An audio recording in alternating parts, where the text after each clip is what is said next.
Indrajit study point में आप सभी का स्वागत है। हम पढ़ रहे हैं एनसीईआरटी क्लास 11 अध्याय 8 संस्कृतियों का टकराव भाग 2। इसमें हम पेरू के इंका समुदायों से पढ़ेंगे। चलिए देखते हैं कि अमेरिका में जो ये इंका और क्वेचुआ जो समुदाय थे वो क्या क्या रंग लाते थे, कैसे उनकी संस्कृति थी, वो सब यहाँ पर समझ में आएगा। इसके आगे भी तो दक्षिणी अमेरिका के देश संस्कृतियों में दक्षिण अमेरिका के देश में जो उनकी संस्कृति होती थी, तो संस्कृतियों में से सबसे बड़ी पेरू इलाके में क्वेचुआ और इंका लोगों की संस्कृति थी। सबसे बढ़िया संस्कृति, सबसे बड़ी संस्कृति थी। तो सबसे अच्छे में उन लोगों की गिनती की जाती थी।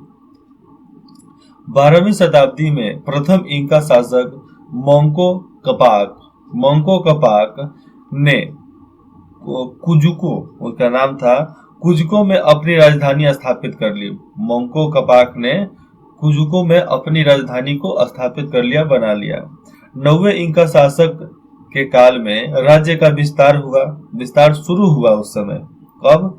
जब 9वां इंका शासक बना था तब शुरू हुआ।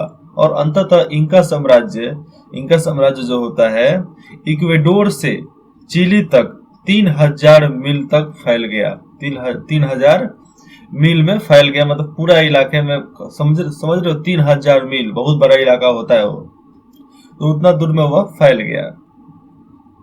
साम्राज्य जो था अत्यंत केंद्रीकृत था और राजा में ही संपूर्ण शक्ति निहित थी। राजा ही सब शक्तियों का मालिक था, उसके अलावा किसी के पास नहीं।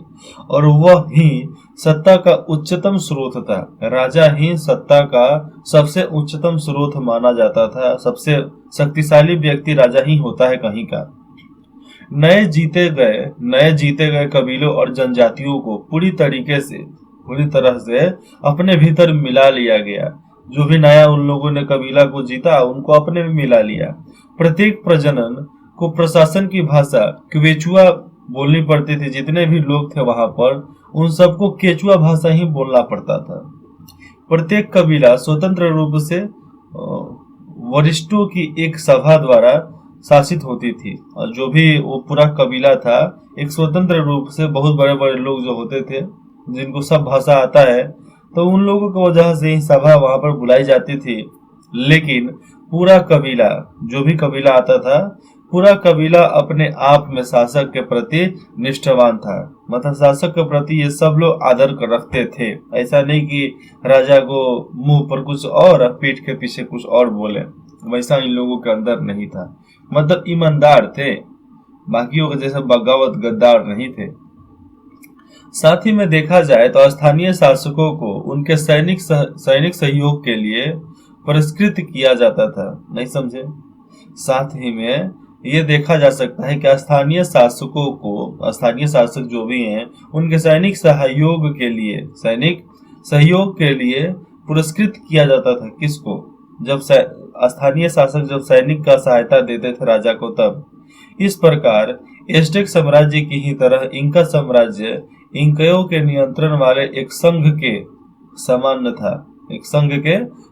था। वह देखा जाए आगे तो आबादी के निश्चित आंकड़े तो उपलब्ध नहीं है कि आजादी कब मिला, लेकिन ऐसा लगता है कि 10 लाख से ज्यादा लोग इस साम्राज्य में थे। कितना? 10 लाख से ज्यादा लोग इस साम्राज्य में थे।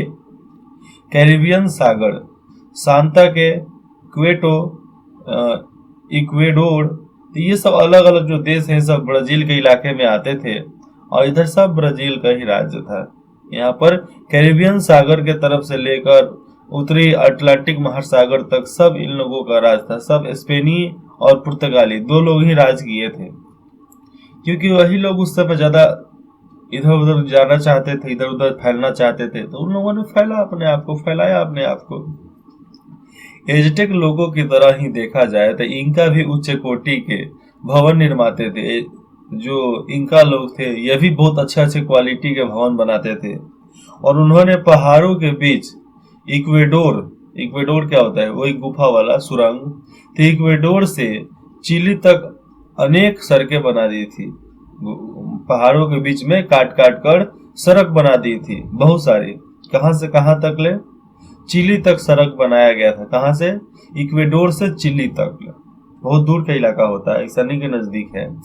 इनके किले जो होते थे शिलापट्टियों को इनके किले शिलापट्टियों को इतनी बारीकी से तराश कर बनाए जाते थे कि उन्हें जोड़ने के लिए गारे जैसे सामग्री की जरूरत ही नहीं होती थी। मतलब किसी पदार्थ की जरूरत नहीं पड़ती थी कि इनको जोड़ना है। वे निकटवर्तीय इलाकों में टूटकर गिरी हुई चट्टानों से पत्थरों को तराशने और ले जाने के लिए श्रम प्रधान प्रौद्योगिकी का उपयोग करते थे। और कोई भी सामान ले जाने के लिए मजदूरों की जरूरत पड़ती थी उन लोगों को, और मजदूरों का ही इस्तेमाल वो लोग करते थे कोई भी सामान ढोने के लिए, जिसमें अपेक्षाकृत अधिक संख्या में मजदूरों की जरूरत होती थी। तो वहां पर मजदूरों को बुला लिया जाता था। राज्य मिस्त्री खड्डों को सुंदर रूप देने के लिए सल्क पद्धति का प्रयोग करते थे। अब जो राज मिस्त्री जो था, मिस्त्री बनाने वाला उस बिल्डिंग, वो अच्छा एक तरीके से रूप देने के लिए बहुत बढ़िया से उसमें सकल पद्धति का प्रयोग करके उसका आगे का ढांचा बनाते थे। प्रभावकारी होने के साथ साथ सरल होती थी बनाना। सरल सरल तो उतना था नहीं, लेकिन फिर भी सरल बना लिए जाते थे उस समय। अनेक प्रकार, देखो जैसा जैसा घटना होता है वैसा वैसा लोग समझ जाते हैं कि हमको क्या करना है, सेम वही चल रहा है, तो सरल होती थी। कई शिलाखंड जो होते थे, कई शिलाखंड वजन में 100 मैट्रिक टन से भी अधिक भारी होता था। 100 मैट्रिक टन मतलब करीबन 1000 किलो के ऊपर। तो इतना भारी भारी पत्थर को लेकर जाते कैसे थे? लेकिन उनके पास इतने बड़े शिलाखंड को ढोने के लिए पहिएदार गाड़ी नहीं थी। यह सब काम मजदूरों को जुटाकर बड़ी सावधानी से करवाया जाता था। समझो कि थोड़ा सा दिक्कत होगा तो भैया पूरा वो खींच देगा आप लोगों को नीचे तक ले, और ऊपर ले जाना इतना आसान थोड़े होता है। सब मशीन के द्वारा सब उसको आज के समय में मशीन का इस्तेमाल करके ही सब चीज हो रहा है। अगर मशीन नहीं लगेगा तो कुछ नहीं होने वाला है। इनका सभ्यता का आधार जो था कृषि था, वो कृषि पर ही निर्भर रहते थे, और उनके यहाँ जमीन खेती के लिए बहुत उपजाऊ नहीं थी। इसलिए उन्होंने पहाड़ी इलाकों में सीढ़ीदार मतलब स्टेपी लैंड के बारे में उन लोगों ने पढ़ा, तो स्टेपीदार खेत बनाए और जल निकासी तथा सिंचाई प्रणाली विकसित की। वहां पर पहाड़ों पे ही खेती करने लगे। हाल ही में यहाँ पर देखा जाए तो हाल ही में यह बताया गया है कि 15वीं शताब्दी में इंडियाई अधित्यकाओं मतलब ऊंची भूमियों में खेती आज की तुलना में काफी अधिक परिणाम में की जाती थी। मतलब आज के समय में जितना खेती किया जाता है उससे बहुत ज्यादा काफी अधिक परिमाण में, बहुत सबूत के तौर पर बता दूं तो बहुत ज्यादा खेती उधर किया जाता था। इनका लोग जो था चक्का और आलू उगाते थे, मक्का और आलू उगाते थे वो लोग, क्योंकि मक्का उधर खूब होता था। तो मक्का और आलू वो लोग उगाते थे और भोजन तथा श्रम के लिए लामा पालते थे। लामा क्या? जानवर पालते थे। मतलब एक तरीके से खच्चर, बैल बांध सकते हो। बैल का भी इस्तेमाल वो लोग सामान ढोने के लिए करते थे, गधा का करते थे। ये लोग लामा पालते थे, गधा, घोड़ा, ऊंट सब पालते थे वजन को ढोने के लिए। श्रम में सहायता मिल जाता था ना जी। ये पर्वत के शिखर पर बसा माचू पिचू नगर है। पर्वत के शिखर पर ये जो शहर दिख रहा है ये माचू पिचू शहर है, और इस शहर पर माचू पिचू नगर पे इस पर स्पेनियों का निगाह नहीं पड़ी, जिसके कारण यह नष्ट नहीं हो पाया था। और स्पेनी उतना ऊपर जाते कैसे? जाने के लिए रास्ता एक, अब उस पर आप आओगे तो ऊपर से पहाड़ का पत्थर गिरने लगेगा, तो आप तो आ ही नहीं पाओगे। इसलिए बहुत लोग आ भी नहीं सकते थे, उस पर चढ़ भी नहीं सकते थे, इसलिए भी वो बचा रहा था। आज भी अनेक सैलानी जो होते थे, मतलब ऐसे पर्यटक जो घूमना चाहते थे, तो सैलानी इनका लोगों के कला कौशल के नमूनों को देखकर दंग रह जाते हैं। हालांकि देखा जाए तो चिली के कवि नेरूदा जैसे भी कुछ लोग हैं जिन्होंने इस बात पर प्रकाश डाला है कि ऐसे विपरीत वातावरण में, मतलब सबसे उन लोग जैसे वो लोग हैं उनके ठीक उल्टा वातावरण था उधर। ऐसे विपरीत वातावरण में खेती, शिल्प स्थापत्य आदि के क्षेत्रों में उल्लेखनीय कार्य करने के लिए हजारों लोगों को कितने कठोर परिश्रम के लिए बाध्य किया गया होगा, कितना ज्यादा उन लोगों से परिश्रम करवाया जाता होगा। आज के मजदूरा से करवा लो तो भाग जाएगा 4 दिन के बाद। एक खेत जोतने वालों, मतलब जो खेत जोतते थे, बुनकरों, ऊंचे खतरनाक मंचों पर चढ़कर चुनाई करने वाले राजगीरों जो राजमिस्त्री होते थे, इंडीज के मेहनत कश पनहारों जो उधर रह कर मेहनत करते थे, अपनी कुचली हुई उंगलियों वाले जौहरियों, मतलब अपने हथेली, और अपने लगाए पौधों की खुशहाली के लिए चिंतातुर किसानों, मिट्टी में बर्बाद हुआ कुम्हार, मिट्टी में बर्बाद हुआ कुम्हार, ये सब जरा जमीन की गहराइयों से झांक कर मेरे ओर तो देखो, अपने पुराने दुख दर्द को मिटाकर मिट्टी में दफनाकर जिंदगी का नया प्याला भर लाओ। तुमने इन खेतों, खलिहानों, खदानों में जो खून बहाया है, तुमने इन खेतों, खलिहानों, खदानों में जो खून बहाया है, जरा उसका नमूना तो मुझे दिखलाओ। मतलब यहाँ पर जो गया था वही ऐसा ही बोल रहा था उधर। जरा बताओ कि यहाँ मुझ पर चाबुक की मार पड़ती थी, यहाँ पर मुझ पर चाबुक की मार पड़ती थी, क्योंकि मेरा तराशा गया एक हीरा जरा धुंधला सा रह गया था, अथवा देखा जाए तो वह धरती अपने अनाज या पत्थर का हिस्सा समय पर नहीं दे सकती थी। ये लिखने वाले का नाम है पाउलो नेरूडा। तो पाउलो नेरूडा जो 1904 से और 73 के बीच में इन लोगों ने खूब बढ़िया से उधर अनुवाद किया पंक्तियों को माचू पिचू के। तो ये 1943 में लिखा गया था। आगे देखते हैं। उनकी बुनाई और मिट्टी के बर्तन बनाने की जो कला थी उच्च कोटि की थी। क्यों? उन्होंने लेखन की किसी प्रणाली का विकास नहीं किया था, किंतु उनके पास हिसाब लगाने के लिए एक प्रणाली अवश्य होती थी। यह थी क्यूपू यानी डोरियों पर गांठें लगाकर गणित इकाइयों का हिसाब लगाना, और डोरी पर गांठी लगा देते थे, बांध देते थे कि भैया इतना इतना इतना इतना हुआ है। और कुछ विद्वानों का विचार जो था कि इनका लोग इन धागों में एक किस्म का संकेत, मतलब कोड बनाते थे। उसी कोड से वो लोग समझ जाते थे कि भैया बात क्या है। इनका साम्राज्य का जो ढांचा है पिरामिड नुमा था। कैसा था? पिरामिड नुमा, नीचे चौड़ा, ऊपर जाके पूरा पतला। जिसका मतलब यह होता है कि जब एक बार इनका प्रधान पकड़ लिया जाए तो उसके शासन की सारी श्रृंखला तुरंत नष्ट हो जाती थी। और उस समय भी ऐसा ही हुआ करता था जब स्पेनी सैनिकों ने उनके देश पर आक्रमण करने का निश्चय किया, तो उस समय भी यही होता था। उन शासक को ही अपनी मतलब पूरा प्रधानता को छोड़ना पड़ता था। एस्टेक तथा इनका संस्कृतियों में कुछ समानताएं थी।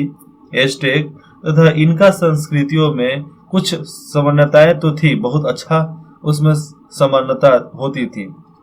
और देखा जाए तो वो यूरोपीय संस्कृति से बहुत ज्यादा भिन्न थे, बहुत ज्यादा अलग थे।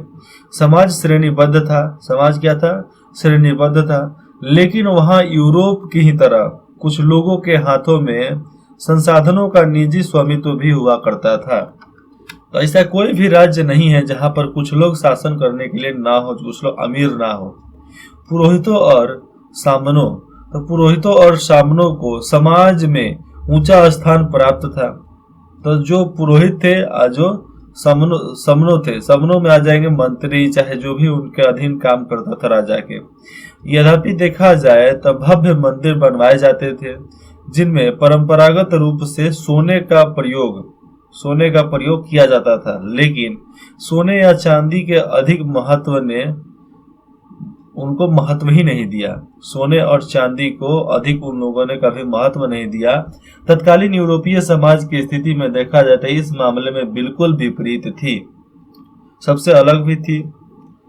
यहाँ पर देखो क्रियाकलाप 2 है। दक्षिणी अमेरिका के प्राकृतिक मानचित्र का अवलोकन करें। आपके अनुसार किस हद तक भूगोल ने इंका साम्राज्य के विकास को प्रभावित किया था? ये क्रियाकलाप आपके लिए था, हमारे लिए तो ये टॉपिक है जो हम आपको बताएंगे। तो यूरोप वासियों की खोजी यात्रा क्या होता है? खोज यात्रा उनकी चलती है। दक्षिणी अमेरिकी और कैरिबियन लोगों को यूरोप वासियों के अस्तित्व में तब पता चल पाया था जब यूरोप वासी अटलांटिक सागर को जहाजों से पार करके उनके पास आए थे। जहाजों द्वारा पार करके वहां पहुंचे थे। सन 1380 में कुतुबनुमा यानी दिशा सूचक यंत्र का आविष्कार हो चुका था।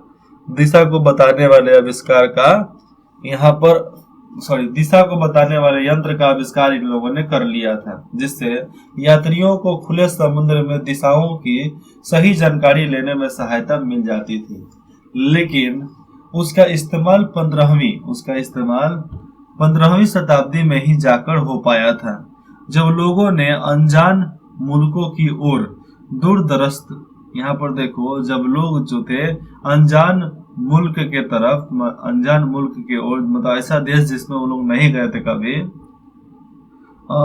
दुस्साहसिक समुद्री यात्रा की। मतलब बहुत दूर दूर तक ले उन लोगों ने समुद्री यात्रा की। इस समय तक देखा जाए तो समुद्री यात्रा पर जाने वाले यूरोपीय जहाज में भी काफी सुधार हो चुका था। नया नया लेटेस्ट जहाज बन गया था, कभी कभी लोहा लगा दिए जाते थे उसमें। बहुत बड़े जहाजों, यहाँ पर देखो, बहुत बड़े जहाजों का निर्माण होने लगा था जो विशाल मात्रा में माल की ढुलाई करते थे। इधर से उधर माल उसमें आ सकता था। साथ ही देखा जाए तो आत्मरक्षण के अस्त्र शस्त्र से भी लैस होते थे सभी नाव, ताकि शत्रुओं के आक्रमण का मुकाबला किया जा सके। और पूरी 15वीं शताब्दी के दौरान यात्रा वृत्तांत और सृष्टि वर्णन तथा भूगोल की पुस्तकों के प्रसार ने लोगों में व्यापक रुचि उत्पन्न कर दी। तो जो भी जाएगा अपनी यात्रा के बारे में लिखेगा, और जो देखेगा वहां के सृष्टि का वर्णन जरूर करेगा, और जहां जहां जाएगा तो भूगोल का मैप जरूर बनाएगा।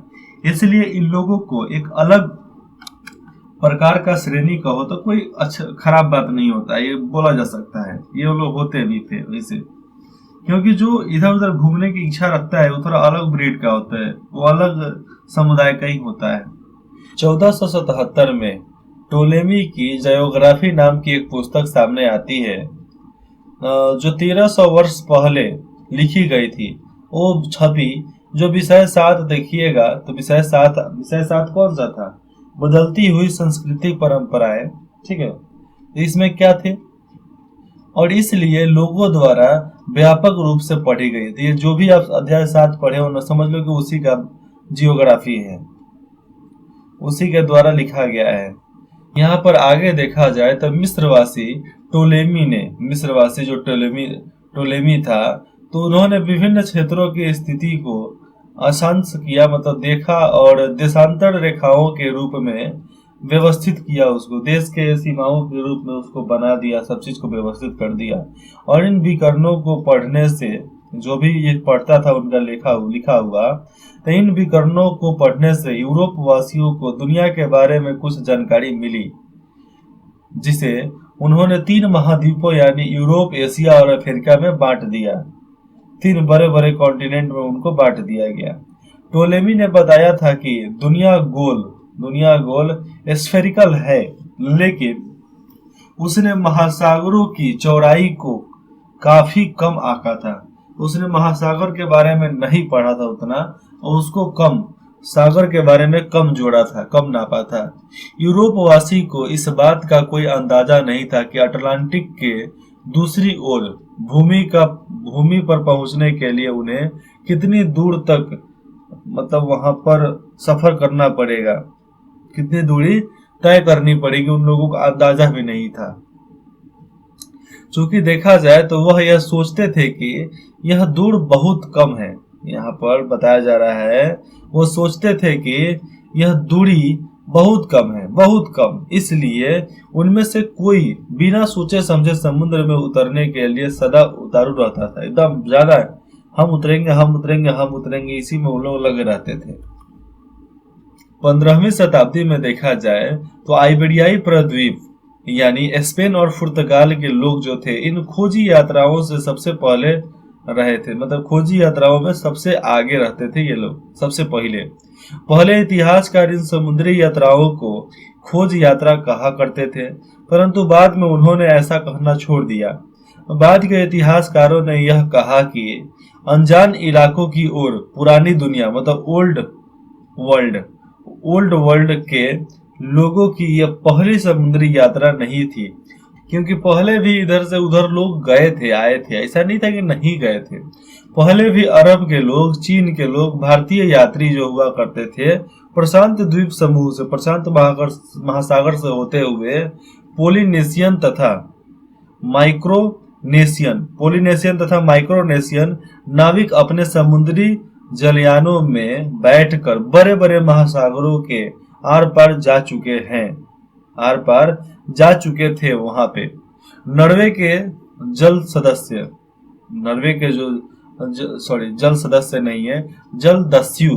तो नॉर्वे की जो जलदस्यु 11वीं शताब्दी में उत्तरी अफ्रीका पहुंच चुके, तो मतलब जो पानी में उतरे थे, नाव चलाते थे, तो नॉर्वे के इलाके जब कहाँ पहुंचे, अमेरिका पहुंचे थे, तब क्या हुआ, स्पेन और पुर्तगाल के शासक ही विशेष रूप से इस समुद्री खोज के लिए धन देने को इतने ललायत क्यों थे, और सबसे ज्यादा राजा ही वहां पर धन देते थे कि जाओ भैया तुम ये सब कर लो। उनके सिर पर सोने तथा धन दौलत के भंडार और यश एवं सम्मान प्राप्ति की धुन क्यों सवार थी। हमेशा ये लोग क्यों सोचते थे कि हाँ मौका देंगे तो हमें धन दौलत सोना चांदी ये लोग ला कर देंगे, ये लालच थी उन लोगों की। दरअसल देखा जाए तो वे आर्थिक, धार्मिक और राजनीतिक 3 प्रकार के मिले जुले कारणों से इस कार्य के लिए प्रेरित हुआ करते थे। किस चीज से? आर्थिक, धार्मिक और राजनीतिक 3 प्रकार से ही ये लोग कोई भी काम किया जाता था। 14वीं शताब्दी के मध्य से लेकर 15वीं शताब्दी के मध्य तक करीबन 100 वर्षों तक यूरोप की अर्थव्यवस्था जो थी, सर्वत्र अर्थव्यवस्था गिरावट के दौर से गुजर रही थी। मतलब उधर अर्थव्यवस्था थोड़ा नीचे था, जो हम लोगों ने विषय 6 में पढ़ लिया है, अध्याय 6 में पढ़ लिया है, आप उसको फिर से देख सकते हैं। प्लेग और युद्धों की वजह से लाश गिर जाता था इधर उधर, लाश सड़ेगा तो वहां से बीमारी, बैक्टीरिया निकलेंगे और वह बैक्टीरिया एक महामारी का रूप ले लेता था। तो प्लेग एक ऐसा बीमारी जो एक बार हो जाए तो लोग बच नहीं सकता, मरना तय है। तो प्लेग और युद्धों ने यूरोप के अनेक भागों में आबादी को उजाड़ दिया और व्यापार में मंदी आती गई, बहुत ज्यादा मंदी व्यापार में आती गई, और वहां सोने के तथा चांदी की कमी आ गई थी। व्यापार में गिरावट इसलिए आई कि सोने चांदी की कमी आ गई थी, जो कि उन दिनों यूरोप में सिक्के बनाने के काम आती थी। तथा स्थिति इतने पहले 11वीं से मध्य 14वीं शताब्दी तक की उस स्थिति से बिल्कुल विपरीत थी। जब बढ़ते हुए व्यापार ने इटली के नगर राज्यों को समृद्ध बना दिया, व्यापार बढ़ा तो इटली के नगर और राज्य बहुत ज्यादा समृद्ध बन गए और उसके चलते पूंजी संचयन भी हो गया था, पूंजी इकट्ठा हो गया था। लेकिन 14वीं शताब्दी के बाद के दशकों में लंबी दूरी के व्यापार में गिरावट आ गई और 1453 में तुर्कों द्वारा कुस्तुतुनिया की विजय के बाद, कुस्तुतुनिया पर अगर तुर्की जीत लिए थे कुस्तुतुनिया को, तो उसके बाद वह और भी मुश्किल हो चुका था और इटली के जितने भी निवासी थे, इटली वासी ने किसी तरह तुर्कों के साथ व्यवसाय, मतलब व्यापार करने का इंतजाम तो कर लिया, पर उन्हें व्यापार पर अधिक कर देना पड़ता था कि वो तुर्की लोग जो आए थे वो 10%, मतलब जितना का सामान है 10% वो व्यापार का चार्ज तुमसे ले लेंगे। अब उनके इलाके से निकले कि आपको वहीं पर रुकवा कर उतना रुपया लेकर चले जाएंगे। बाहरी दुनिया के लोगों को ईसाई बनाने की संभावना ने भी यूरोप के धर्मपरायण ईसाइयों को इस साहसिक कार्य की ओर उन्मुख किया था कि भैया तुम भी यहाँ पर जा सकते हो, व्यापार कर सकते हो। यह तो देखा जा सकता है कि सभी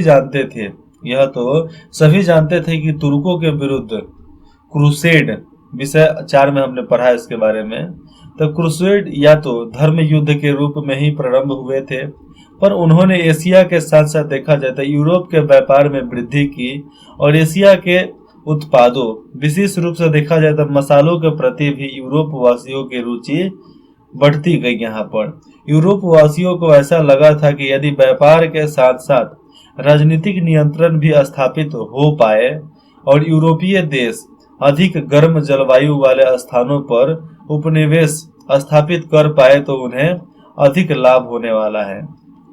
क्योंकि अगर व्यापार हो गया इन लोगों से तो भैया लाभ तो होगा ही, जहाँ व्यापार होता है वहां पर लाभ तो होना ही है।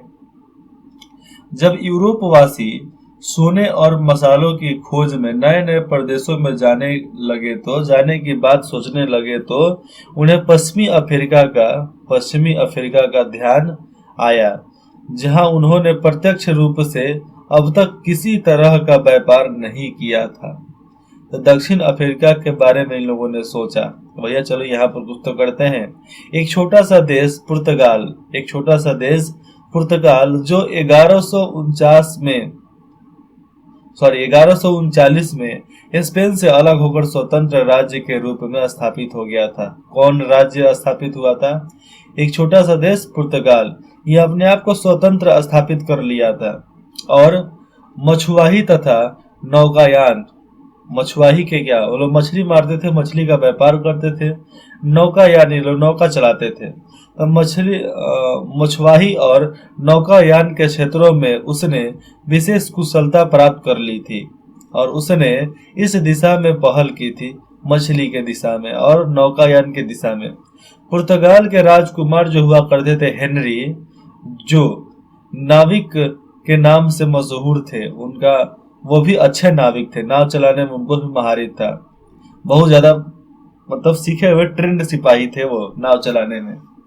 उसके बाद कोई भी अभियान वहां पर आयोजित नहीं किए गए थे और अफ्रीका के बोजाडोर आंतरिक में पुर्तगालियों ने अपना व्यापार केंद्र स्थापित कर दिया और अफ्रीकियों को पकड़ पकड़ कर गुलाम बनाया जाने लगा था और स्वर्ण धूलि को साफ करने के लिए सोना तैयार किया जाने लगा था। नया नया प्रकार से वो लोग अपना नया नया कांड करवाते थे उन लोगों से जिनको गुलाम बनाया जाता था। ये देख लो आप यहाँ पर रिंका क्विस्टा जो पुनर्विजय हुआ करता था ना, तो उधर का जो ये शब्द बोलते थे इंका क्विस्टा, इसका मतलब होता था फिर से जीतना। ईसाई राजाओं द्वारा आइबेरियन प्रद्वीपों पर प्राप्त की गई सैनिक विजय थी और जिसके द्वारा इन राजाओं ने 1492 में इस प्रद्वीप को अरबों के कब्जे से छुड़वा लिया था। यहाँ पर आगे देखा जाए तो स्पेन में आर्थिक कारणों ने लोगों को महासागरी शूरवीर मतलब किंगटेस ऑफ द ओशियन मतलब समुद्र का किंग, समुद्र का शूरवीर, समुद्र का एकदम जवान सिपाही बनने के लिए प्रोत्साहित किया गया था और धर्म युद्धों की याद और रिकांक्विस्टा मतलब फिर से जीतने की सफलता ने निजी महत्वाकांक्षा को क्या किया, उत्तेजित कर दिया, मतलब अंदर से इच्छा को बना दिया और उन इकरारनामा मतलब उस पर जिस पर हम लोग अपना मोहर लगा के देते हैं, चलो भैया ये हमारी बात है, ये हमारे द्वारा कहा गया है। तो इकरारनामा की शुरुआत उसी समय से किया गया था, जिन्हें कैपिटुलेसियोन कहा जाता है और उसकी शुरुआत करके उसको कैपिटुलेसियोन उसको बोला जाता है। और इन करारनामों के तहत देखा जाता है स्पेन का शासक नए जीते हुए इलाकों पर अपनी प्रभुत्व सत्ता जमा लेता था और उन्हें जीतने वाले अभियानों के नेता होते थे, जो पुरस्कार के रूप में 15वीं और जीते गए देशों पर शासन अधिकार देता था। तो यही था इकरारनामा का मतलब। इकरारनामा का मतलब धर भैया तेरे को ये हम दे दिए कि ये तुम्हारा ही है। आज के समय पे एफिडेविट का नाम बहुत ज्यादा प्रचलित है, तो उस समय एफिडेविट के रूप में यही चलता था। यहाँ पर देखो अटलांटिक पर गमन, मतलब अटलांटिक को पार करना, चाहे अटलांटिक के रास्ते होते हुए अनजान देशों में जाना, ये सब इसमें बताए जाएंगे। तो आपको कुछ भी डाउट हुआ बेझिझक हमें कमेंट कर सकते हैं, अगर पढ़े हो तो। ऐसे हमारे यूपी बिहार में तो 11th की पढ़ाई कोई करता नहीं है, सब कोई वीआईपी आदमी है भैया। इंद्रजीत स्टडी पॉइंट में जुड़ने के लिए आप सभी का बहुत बहुत धन्यवाद।